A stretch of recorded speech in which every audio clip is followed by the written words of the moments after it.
United States men's national team lost to Panama again. Oakland Roots set to break the USL's attendance record? And what are the big problem with USL's promotion relegation plan? Well, that and more coming up on Friday's Morning Kickaround.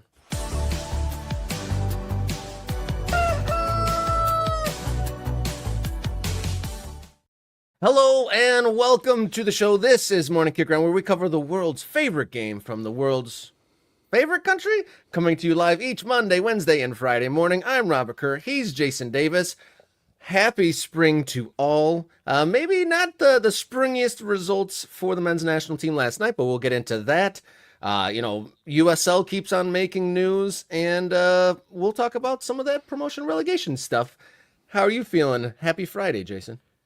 It's not a great Friday, is it?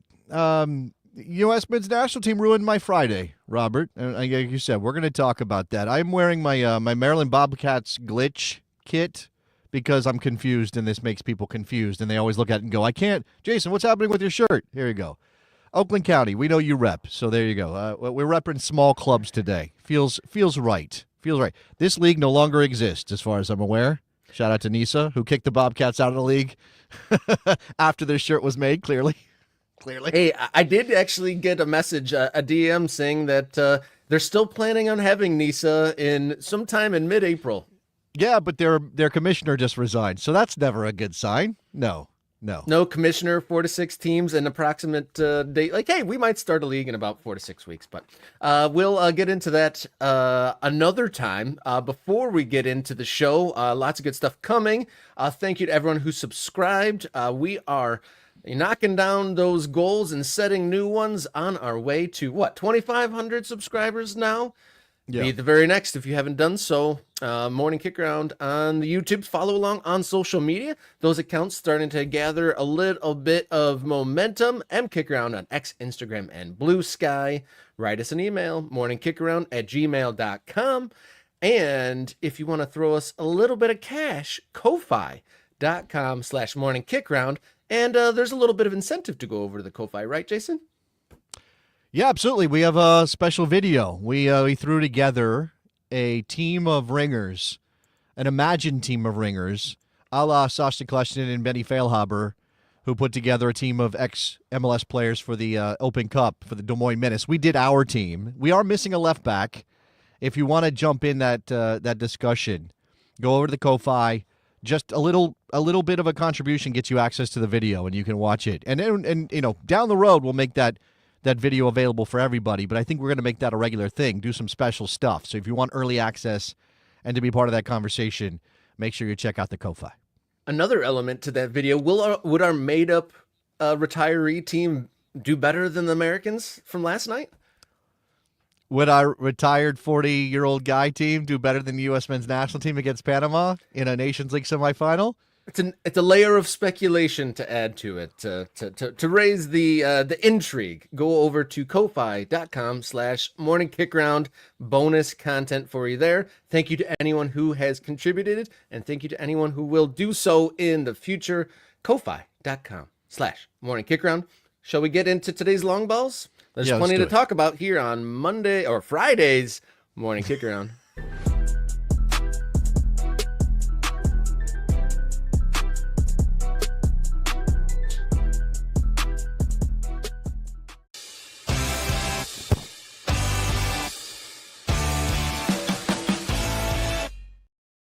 Long balls here on Morning Kickaround Friday, March 21st, first day of spring. My name's Robert. He's Jason.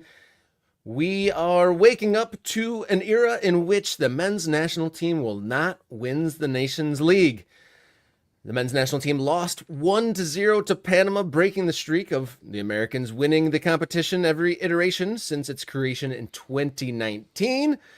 Some are saying that this is a big blow. What say you after this 1-0 defeat from last night, Jason Davis? I say, fuera Mauricio is what I say. Get him out of here. He's done. No, I'm just kidding. No, I'm not there yet. That's the hottest of takes. I wasn't expecting something that sizzling. No, I'm not doing that. Look, we're not going to do better for manager right now than Mauricio Pochettino. But he is not perfect, and it's clear that based on last night's result, he is still learning about his team, about CONCACAF, about the challenge that the United States faces ahead of a World Cup in 2026. Now, I think a lot of us are realists, and we knew that Pochettino wasn't going to suddenly come in, wave a magic wand, and make this a world-beating team. He said some very big things ahead of the game, ahead of the Nations League finals, about potentially being the best team in the world in 5 to 10 years, and why can't we win a World Cup and things like that. And it's part of the job, right? It's part of the job to be like, oh, there's potential here. You don't come in and go, well, this is a disaster. Look at the mess I got to clean up. Smoking a cigar, like, oh, look at this. This is so terrible. That's not the job. The job is to be a booster as much as it is to be a coach. But, man, we could pick apart what he did last night. We could certainly say, why this, why that? And if you want an immediate reaction, you can go watch the best soccer show from last night that I did with Jared Dubois. But, man, what is Yunus Musa doing out there? What is he doing out there? Is he doing anything productive in that part of the field as a wide player when he doesn't have a dynamic ability to beat defenders and to make things happen? You knew that the field was going to be narrow. Was that a surprise, Robert? We talked about it before, right? I knew it. Do you think that Mauricio Pochettino showed up at SoFi and was like, oh, no, look how narrow this field is? We're going to have problems because what is Panama going to do? What has Panama done every single time they've made life difficult for the United States men's national team? They pack it in, they play a low block, they put 5 men across the back line. There is no space. So you're not going to get in behind. You got to find ways to stretch them. You got to find ways to bring them out. And the United States failed to do that. They weren't aggressive. They weren't quick. There's something that happens to this team when they get together. And it happened under Greg Berhalter, and it's happening under Mauricio Pochettino. They get together, they have the ball, but they play in a ponderous, overthinking manner.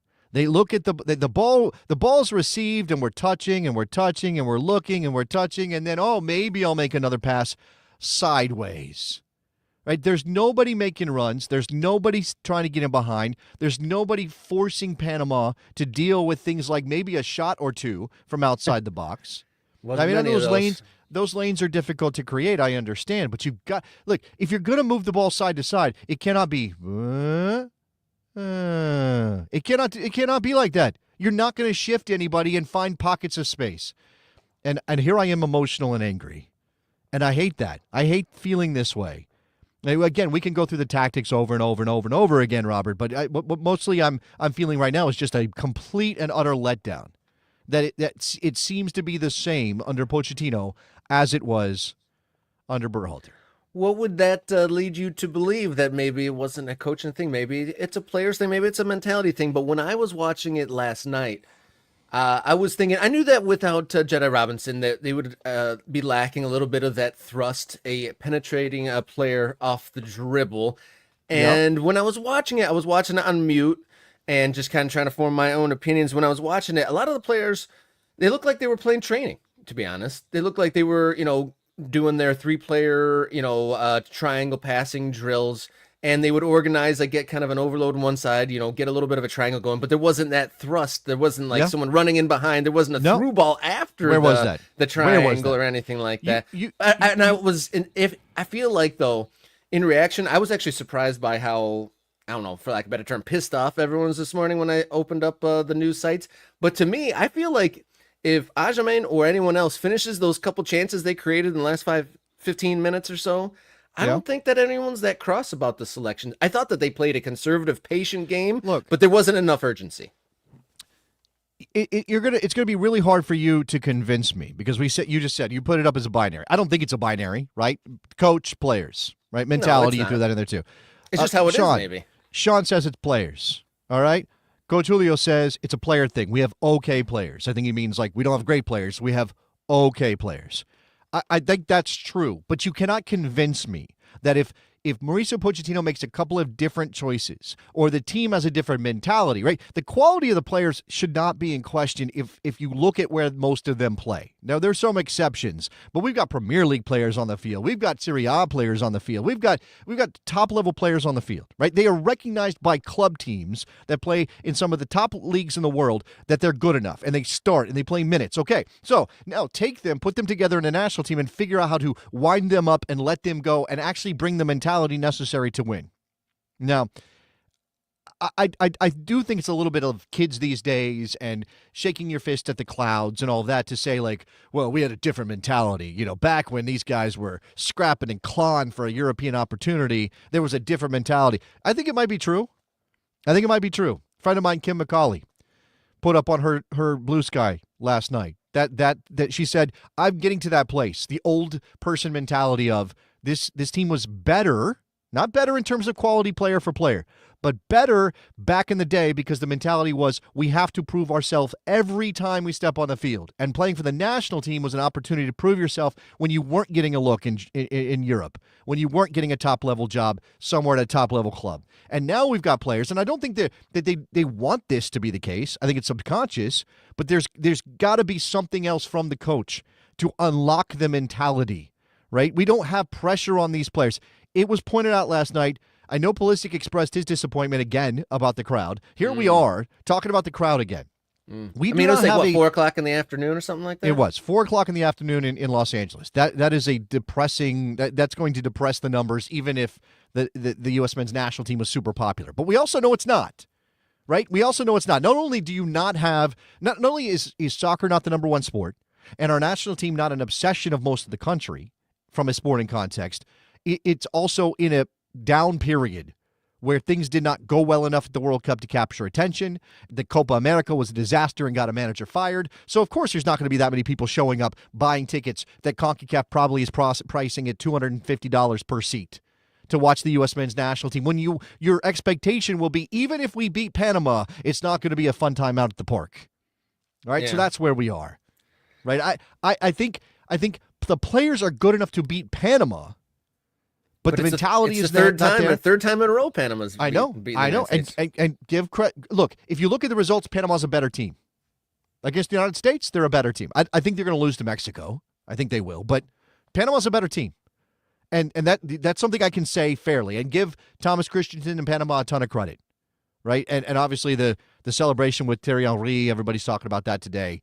Lovely stuff, I guess. And Waterman his hero is Thierry Henry, and he got to celebrate with him. What a lovely story. I'm pissed. I'm an American soccer fan. I'm a U.S. men's national team fan. I'm pissed, right? And I think this is what Pochettino's getting paid the big bucks for. Now figure it out. You learned a lesson, Poch? Figure it out. Let's go. Fuera Poch. No, not Fuera Poch. No Fuera Poch, but I got to just to your point, final kind of like speaking point on this in this long ball is just, I mean, how many players just like looked like they used their last drop of possible energy last night, and they went like 2 foot and in, ruck things up and just like by force and will physicality. I don't love doing make something that. happen. I do think in terms of the attack, you mentioned the lack of runs in behind, some of the lack of the energy there. I think we can point to that and we can see it and we can identify it, and it's a fairly reasonable conclusion to say that they weren't choosing those things. I don't know if that's, again, is that mentality? I mean, okay, so let me put up a couple of quotes from Mauricio Pochettino since we're going to stick on this story. I don't know if we're going to get to all of our long balls today because this is going to dominate and people in the chat are talking. We are USA. You cannot win with your shirt, or you cannot win if you play here, there, I don't know. You need to show, and you need to come here and be better and suffer and win the duels and work hard. If not, it's not going to be enough.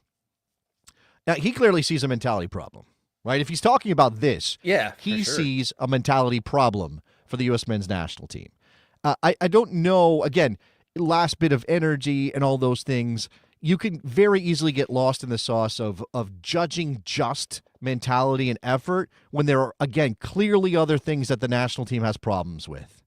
In terms of the tactics, in terms of where people are playing, how they're playing, the game that they're playing. Not just mentality, but just understanding what the game's going to give you. You are on a field that is 69.99 yards wide. That is tiny compared to international standards, generally speaking. It's stupid that CONCACAF played these finals at SoFi Stadium. I know it's a dress rehearsal for next year, and they're going to expand the field, but it wasn't for this. I think it's not an excuse because you knew what it was going in, but it does stink. And again, if Pochettino did not appreciate what the challenge was and did not set up his team to figure out a way to beat Panama when you didn't have width and you knew they were going to clog the middle of the field, that's on him as a manager as much as it's on the players and their mentality.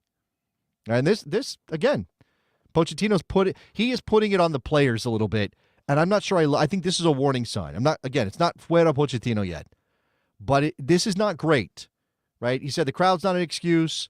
Why weren't we more aggressive? I think the analysis is simple. If we look at the duels won, it's clear that we lost those to Panama. When the game is played in tight spaces, when winning duels is important, where recovering possession means you're in a 1-versus-1 situation and you're disorganizing the opponent, when possession is won consistently in the final third, that's always going to favor a team as organized as Panama. And when you don't show the best version of yourself, things get complicated. All right. Hey, All you can't argue with that.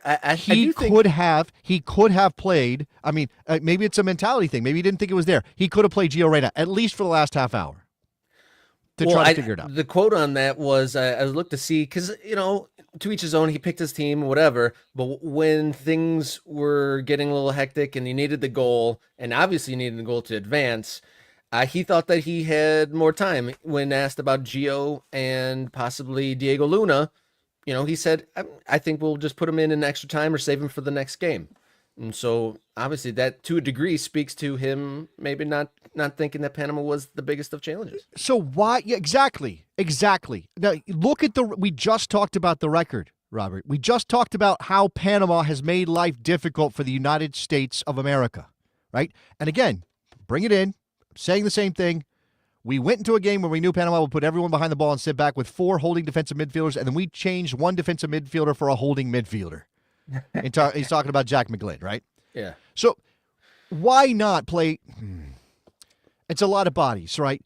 But we've seen Reyna 1 and 2 touch, quick combination, play players in. He set up Balogun a couple times. There was a moment, I think it was probably early second half, because obviously Sargent came off.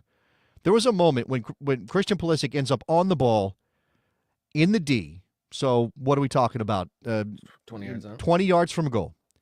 And Josh Sargent is onside and in space. And Christian Pulisic could slip him in. But he doesn't. He takes a shot. I believe it went out for deflected off a Panamanian player, and there was a corner, which obviously turned into nothing because corner kicks also a problem last night. I don't think delivery was always bad, but definitely something was missing in terms of the way the U.S. was attacking set-piece opportunities. But if that's Reyna on the ball in that position, maybe he slips in Josh Sargent. Maybe it's a different moment. I mean, it's all what-ifs, right? Panama deserved to win the game because they scored a goal. The United States had more possession. They created more chances. They had more shots. Doesn't matter. If it says 0, if it's a big goose egg on your side of the scoreboard, doesn't matter. Yeah, you're doing something wrong. And I just got to say, all this talk is undone if Patrick Ajame finishes off that great move there at the end. But great save by the Panamanian goalkeeper. Moving on, we'll come back to the men's national team performance at the top of the hour. But we're going to move on to long ball number 2. Some good news here in American soccer. Oakland Roots, they are on their, I think, 5th or 6th home location in the last 5 or 6 years. But this Saturday's game, something special in their new home. They're moving into the Oakland Coliseum, and they reported that they've sold 24,500 tickets, making that the USL Championship record. So on the back of the promotion relegation news and the move into this new stadium, I'm sure the Oakland A's moving away from the stadium might play into this a little bit. But yeah. Big news in California with the USL attendance breaking records here. Big news. Yeah.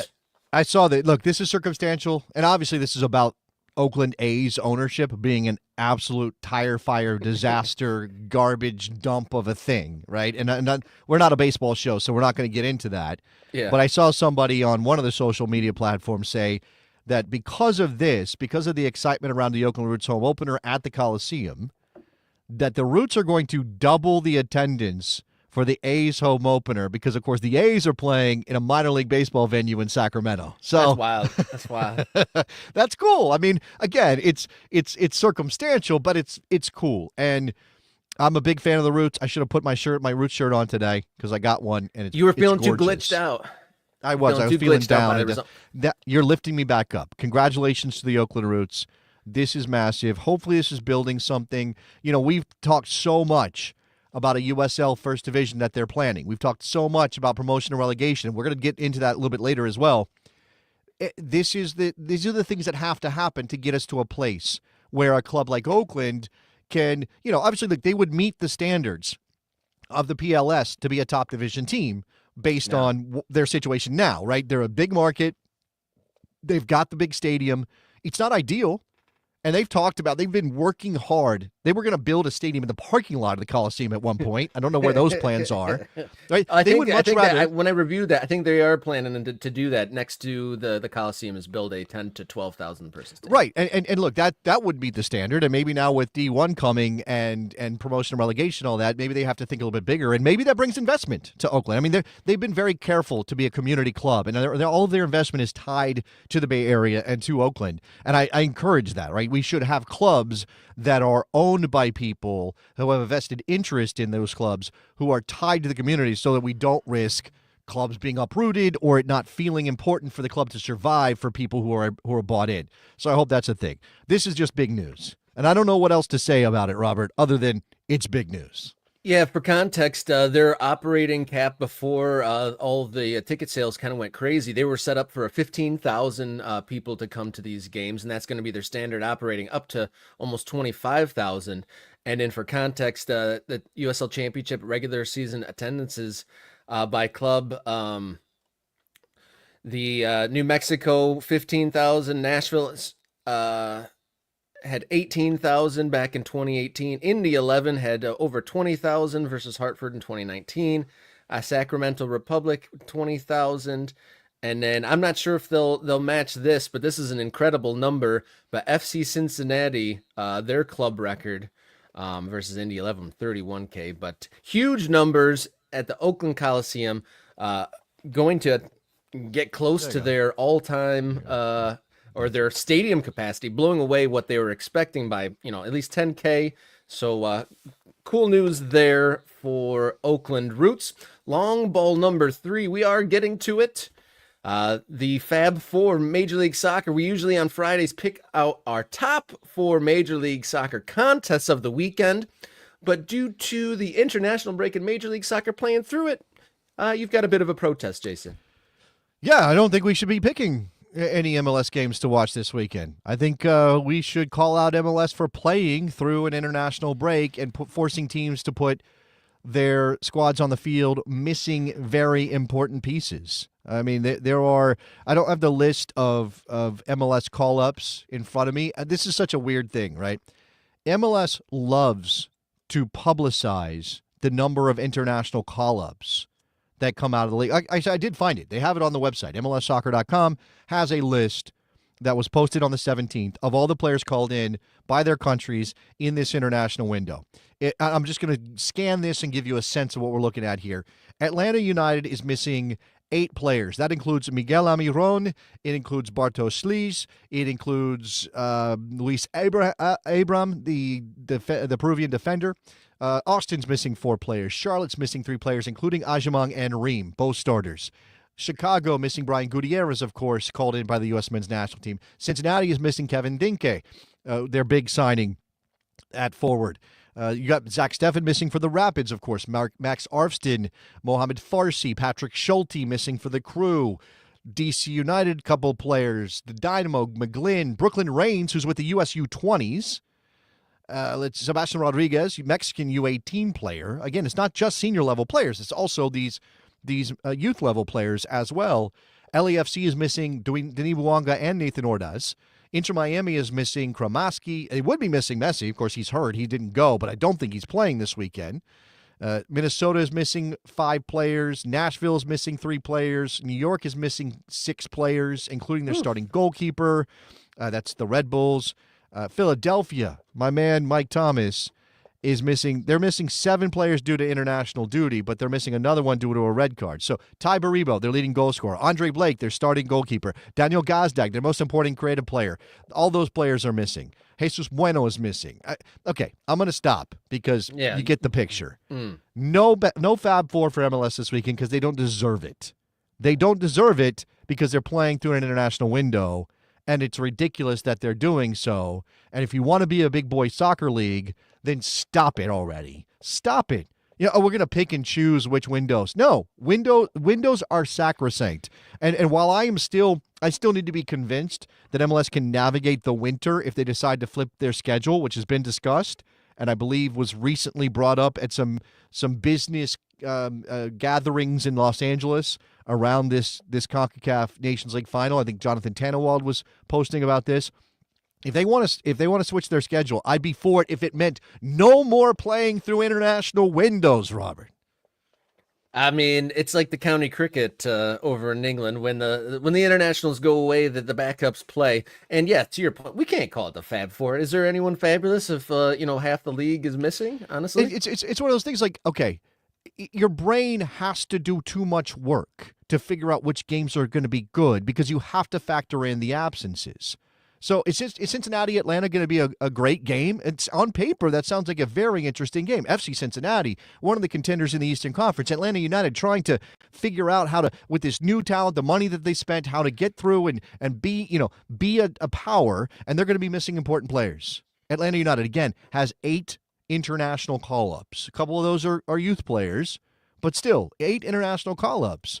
And again, Cincinnati's missing their big offseason signing, Kevin Denke, who's already scored some goals for them.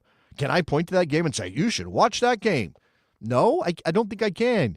The Sounders and the Dynamo, again, no Jack McGlynn. I didn't even look at the Sounders list.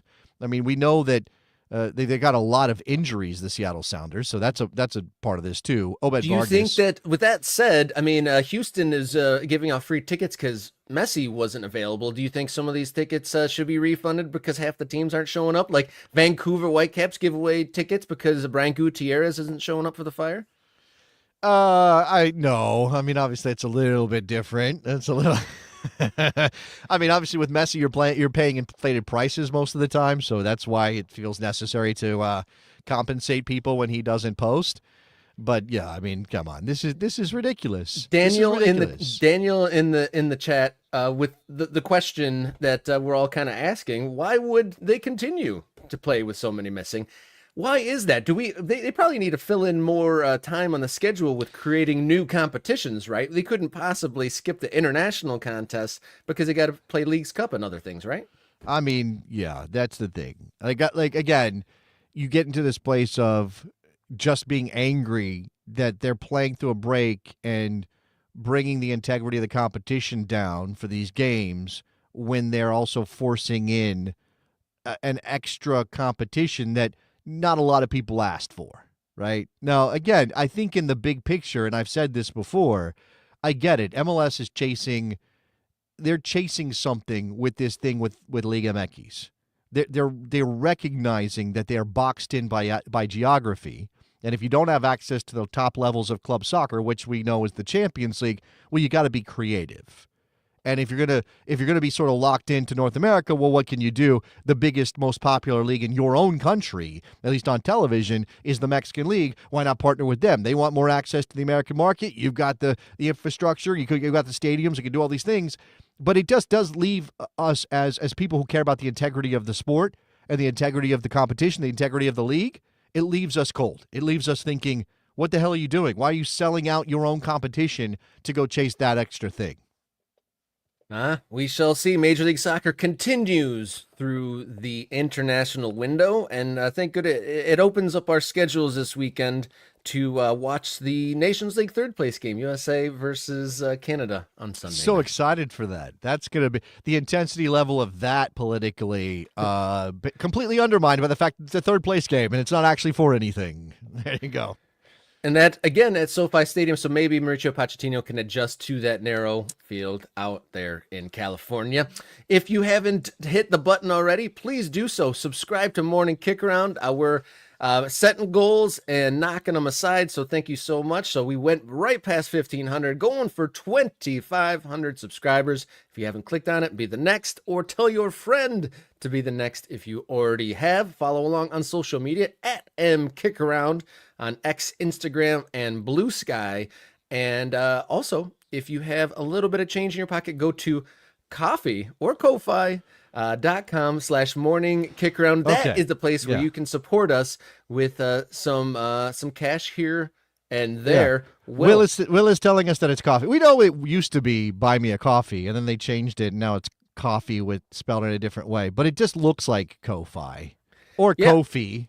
I guess if you're using again, my brain starts doing this thing where things get pronounced with Spanish vowels instead of English vowels because of my house, and I end up saying Kofi or something like that. So it's all wrong. It's all wrong.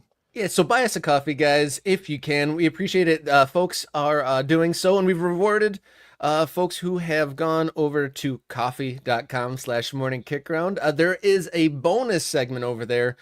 Jason and I gave a whirl at creating our own retirement 11 to enter into the Open Cup a la the Des Moines Menace. So go over to coffee.com/morningkickaround.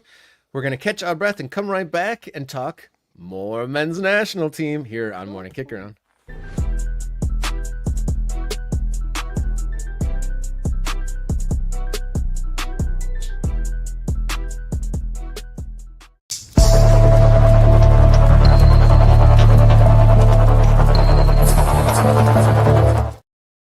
Hot topic here on Morning Kickaround for Friday, March 21st. We woke up the morning after knowing the United States men's national team wouldn't win the Nations League again this year, and the headline writers had a bit of a field day. There was plenty of press, plenty of shock. What were the headline writers saying here as we woke up this morning?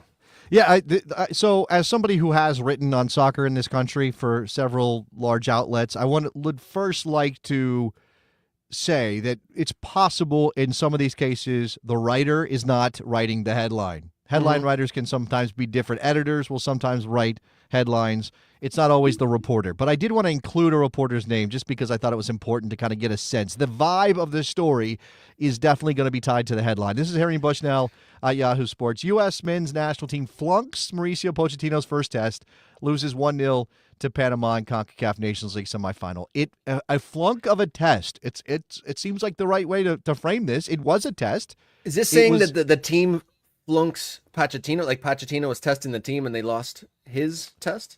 No, I think this is saying that I would take it as Pochettino had his first test and the team, which he's included in, he's a part of, he's the leader of, flunked the test. This is a CONCACAF test that Pochettino flunked himself along with his players. Yeah? Yeah. I mean, can't argue with that, really. I mean, you wouldn't say that was fine margins, especially international soccer, such fine margins. One chance goes this way and another chance goes the other way. Conversations completely differently spun. And, but yeah, 1-0 loss. Can't argue with this one. Yeah, anybody in the chat who disagrees with any of these headlines or has thoughts on them, definitely throw them in. All right, this is what Daniel said. I thought Poach was a good choice when I first heard he got the job. Now, that's past tense. Daniel, you're using the past tense. You thought he was a good coach. Maybe you thought it at the time and you still think it, but I'd be curious to know. Have people turned on Pochettino? Like, I think it is. I think it's probably irresponsible to start yelling. I was making a joke about Fuera Pochettino, but I don't think we're there because we can't. There's not going to be a better alternative. But I said at the time, and I think even people who are excited about Pochettino, who has a name, and certainly the highest profile manager the U.S. men have ever had based on a coaching career, not based on a playing career, because we know Jurgen Klinsmann was a better player than Mauricio Pochettino. I said at the time, he has a learning curve. International football is not club football. And their rhythms are very different. And the ability to get what you want out of your team or to execute a plan is very different. The limited training time you have means you have to strip it down and simplify often.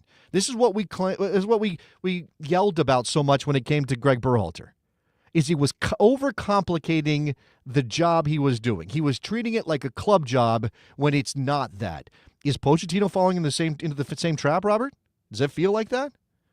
I think he was to me, it seemed like he had a plan in mind. Then there was 3 changes to his squad available, and he kind of sewed in some patchwork replacements, and I don't know if they necessarily worked out for him. I had a feeling that without Robinson, this team was gonna struggle penetrating. Like, there wasn't too many people outside of Pulisic that could, reliably, beat a defender or make the correct run into space. And then I think maybe the loss of Cardoso, maybe he was going to rely on Cardoso being a little bit more of a reliable guy in the middle. And no, he wasn't going to use Cardoso. He was not going to use Cardoso. So? You think you don't think he would have been over Tessman? No, because Cardoso doesn't give you anything going forward. So why on earth? Again, the issue here is he played. Look at the midfield. Why did he play Tessman, McKennie, and Adams? Why did he play a defensive midfielder, a holding midfielder, and a player whose best role as a midfielder is making late runs? Where is anybody to play higher up the field, to play in combination with your forward line and unlock a very low block? There's only one player like that in the pool, really, and he didn't see any action and hasn't seen much action in any capacity in a long time. Okay, he had been playing a little bit. He had been playing enough that he was absolutely half an hour fit. We're talking about Gio Reyna. He was absolutely half an hour fit. Maybe you don't start him, but he's half an hour fit. Let's move on to headline number 2. I don't even know where this one comes from. Looks up Max Mallow. An embarrassing defeat, takeaways from U.S. men's national team, shocking CONCACAF Nations League elimination. Embarrassing. Was it embarrassing, Robert? Is that what we're putting this on? I think embarrassing is strong. I think the embarrassment part is coming from just like the perceived status of Pochettino and the men's national team at Panama. But if you say United States comes into a game having lost to that opponent twice in a row, I don't think this one is fair. I think they were shocked and probably embarrassed that it happened, but I don't think the performance all the way around is embarrassing. This is Nicholas Murray, who's correctly pointing out that this is from Sports Illustrated. Thank you, Nicholas. You did remind me that is a Sports Illustrated headline from their coverage of this. So Max Mallow, is that a real person or AI? I think they do that. Good question. A good question. I don't have the answer to that. I do not know. Obviously, sorry, Max, if you're real. Sports Illustrated is not what it used to be, but it is certainly a name in sports coverage, and this headline popped up when you go looking for information on the U.S. men's national team. Whether or not it's embarrassing, yeah, I think you're right. I think we've seen this too many times for this to be embarrassing now. Yeah. Like you were embarrassed the first time it happens, or you're embarrassed if all of the talk is that you are absolutely going to win this game and there's no chance you lose it. That's embarrassing. But I think we all knew that Panama was dangerous and that there was a chance here that they would be able to frustrate the United States. And they did that, right? And they played well defensively every time, just about, except for that Ajaman one-on-one. It seemed like whenever there was an American player trying to get in behind or just edge around somebody, Panama was up to the challenge defensively.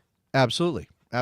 And again, I think sometimes it is awfully reductive to go, it's about the mentality. Like I said, is this all about the grit and the determination, the quotes we saw from Pochettino earlier about, you don't win just because you wear the U.S. shirt. I don't know. Maybe that is a problem mentally for this team. Maybe it is. But whether or not the United States showed up with the right mentality, Panama showed up with the right mentality, right? Panama came, and you look at this Panamanian team, and as we talked about earlier, people might say the U.S.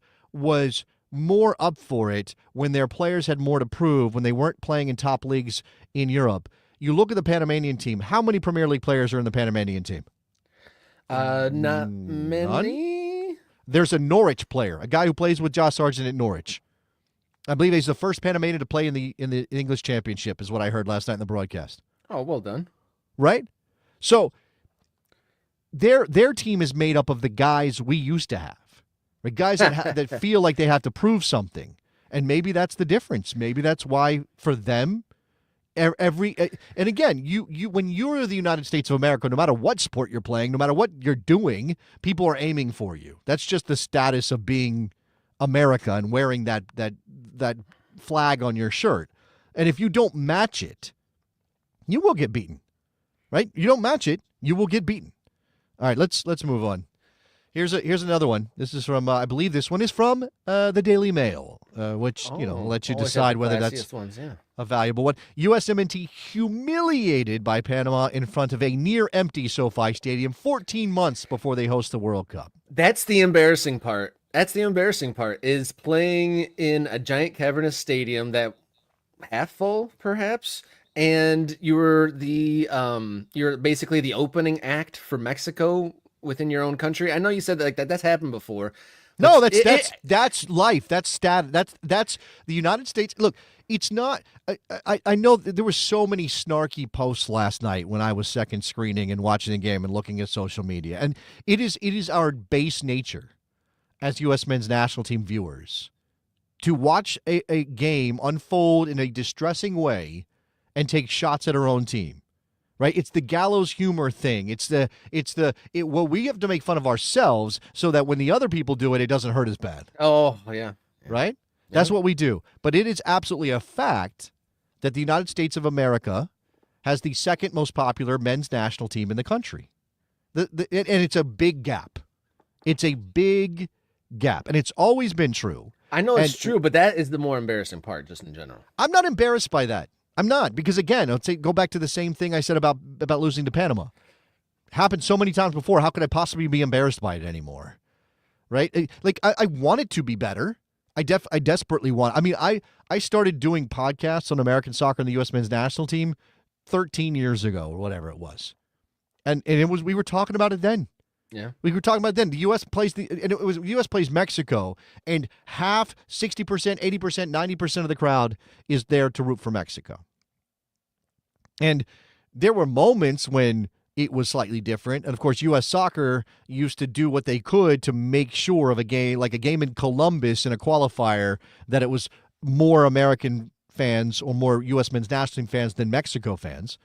But if it's something like this and U.S. Soccer's not in charge and it's in a place like Los Angeles, man, it's just not going to happen. The U.S. men's national team.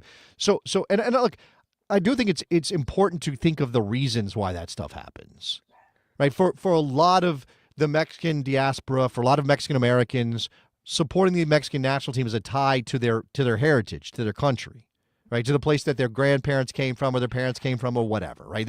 And I think that's a really hard bond to break. And they show up because in Mexico, the number one sport is football. It's soccer.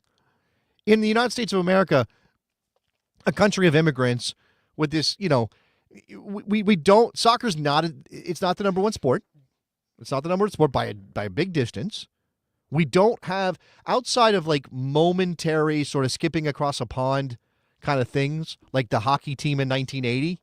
We don't think of team sports, big time team sports, as international expressions of our country. Like. The dream team was a thing that was more about, hey, our best players don't even play Olympic basketball. Imagine if they did. And then they did. And then we got over that pretty quick.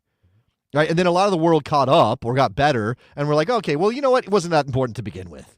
Who really cares if the NBA players lose in the Olympics? Like, whatever now.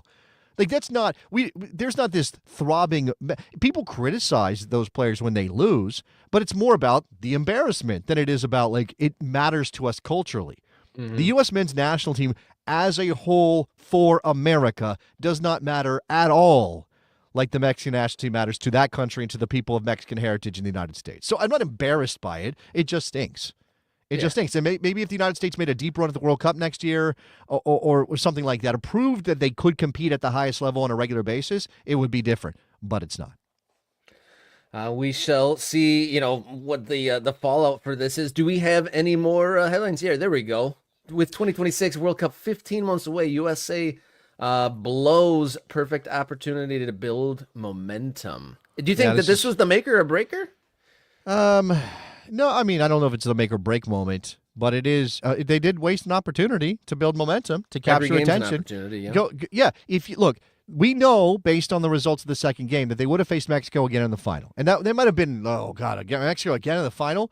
But imagine they beat Panama and then they go and play Mexico and they beat Mexico, right? Obviously, we know they're probably not good enough to do that right now.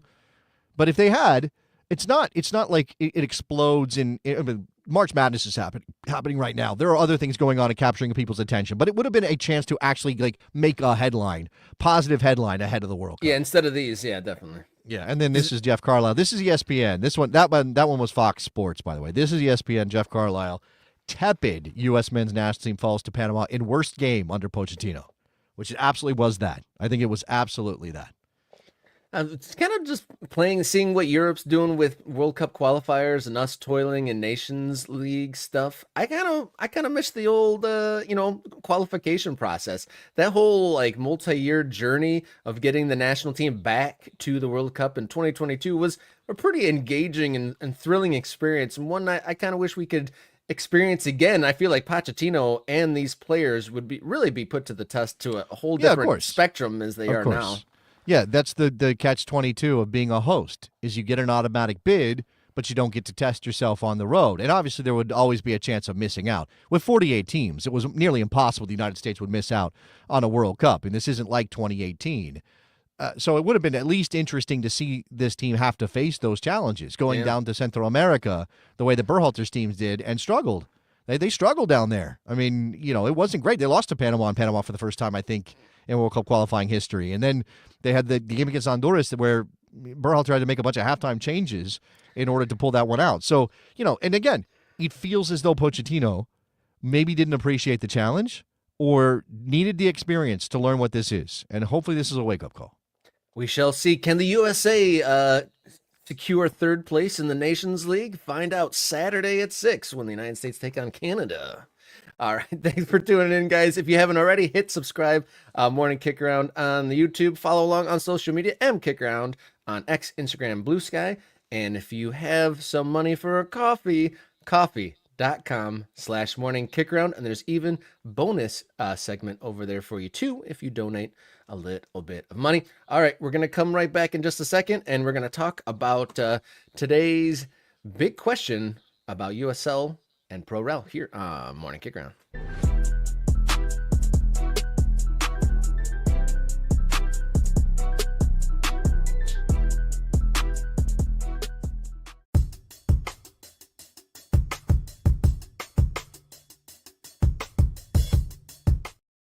Big question here on Morning Kickaround, Friday, March 21st. I'm Robert. He is Jason. Big news of the week was promotion relegation was voted into the USL. We've had about 48, 72 hours to kind of digest the news. And a big question of the day, what are the big problems we see with USL's promotion relegation plan?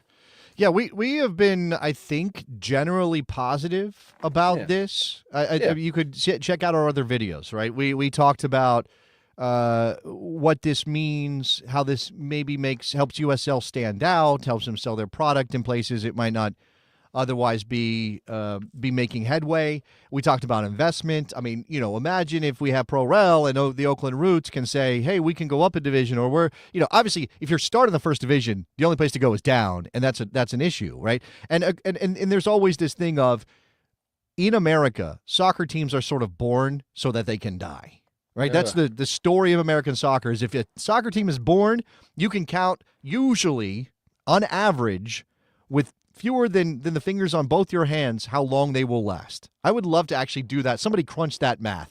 Do all the professional soccer teams that have ever existed in America and average out their lifespan. And I bet you it's less than 10 years, right? Because so many have come and gone.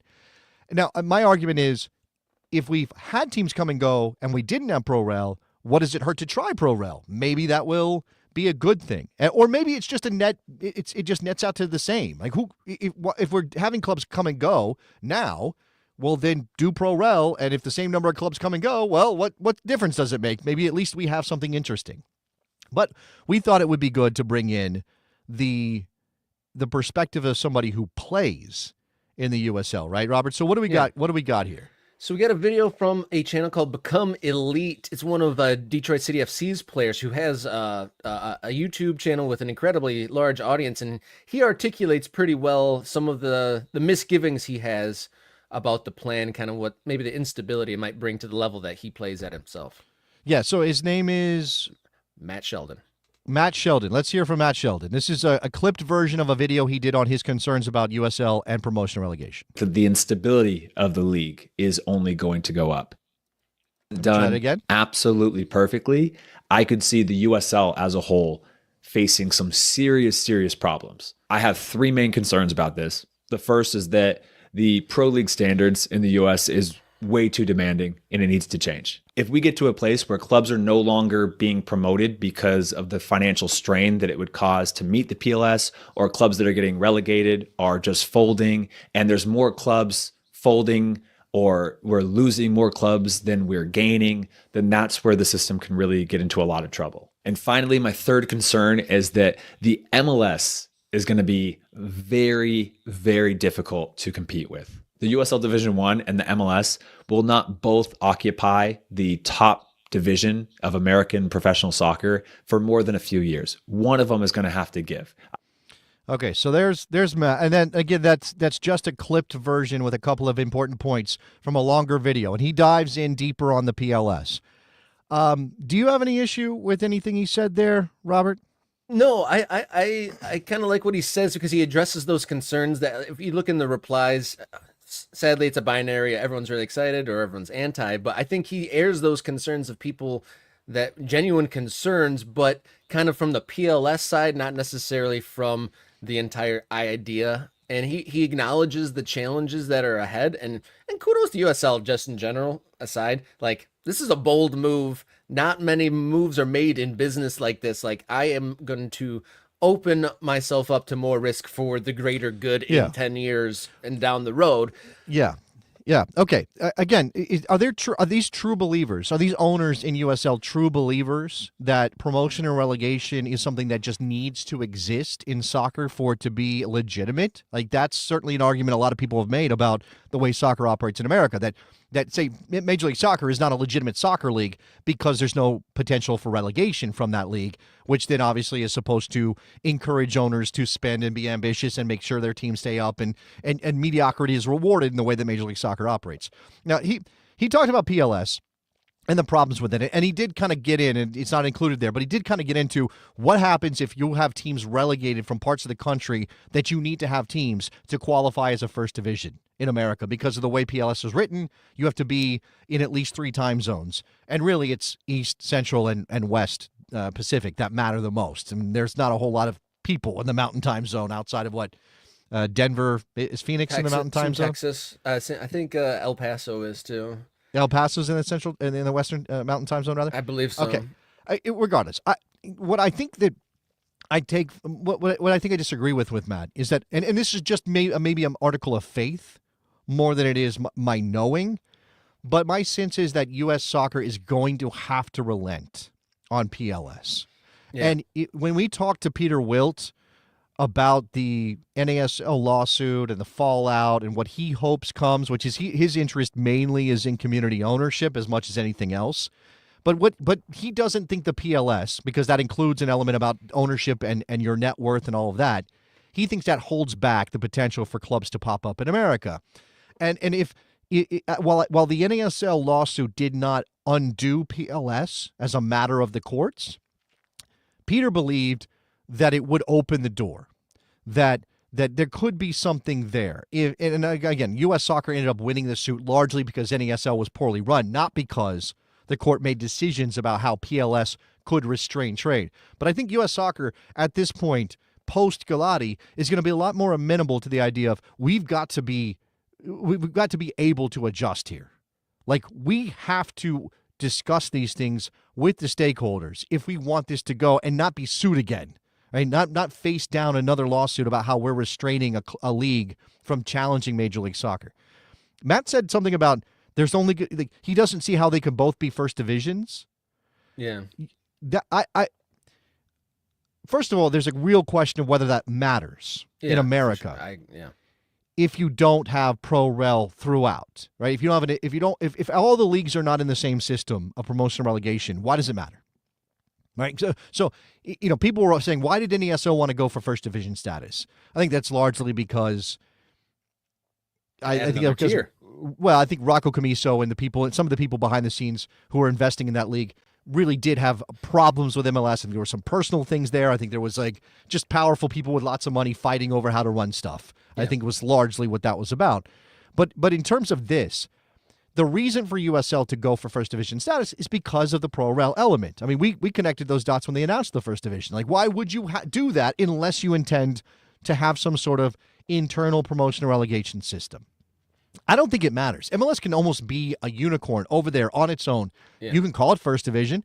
How many people who go to MLS games care about whether or not MLS is first division or whatever, or think about it actively? Now, if Major League Soccer somehow became the second division of soccer in America because USL had a first division sanctioning or something, and US Soccer was like, well, we can only have one first division league. And you said, well, MLS is a second division. I mean, CONCACAF would have to wrestle with that because of spots in international competition. But with the fans who go out to the games and buy season tickets and maybe go to 3 or 4 games a year, are they going to be like, oh, no, I can't believe MLS is second division. I'm not going anymore. I just don't think that that's a thing here. But the upside here is outside of that is, yeah, I'm sure those Major League Soccer fans in the cities that have those teams, they love it. But like, does the town an hour away care two licks about the Major League Soccer team that's a couple hours away? I don't think so. And what this would do was let all those small teams around the country at least have a shot at starting a team. So if the PLS is relaxed, that opens Yeah. the door for a lot more teams to be able to exist or even think about existing and kind of negotiate their way in there. And one of the points that Matt makes in that video about the PLS hopefully having a wave is, I've said this for probably 10 years myself, is there needs to be an element of modesty with just American soccer and the rules that, these PLS is like, because Max says like there's some great venues already that exist that are like 5 to 10,000, and if they've already kind of have an established place in certain areas, why would you discount a place that's already gotten on their feet, has a fan base, has a place that they call home, and then say no, that's not good because you need to add another 10,000 people to that? Like that doesn't really that's preventative rather than anything else. So again, the PLS, each element of the PLS has sort of its own different value in terms of what U.S. Soccer is trying to accomplish with it, right?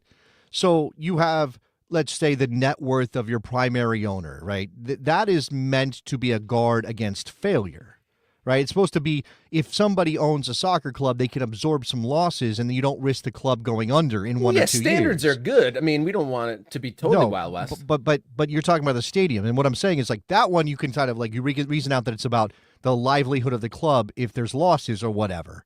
And we can debate whether that's the right approach to that or not. And again, Peter Wilt would say no. Maybe it's better to have 100 people invested or even more and find ways to guard against failure.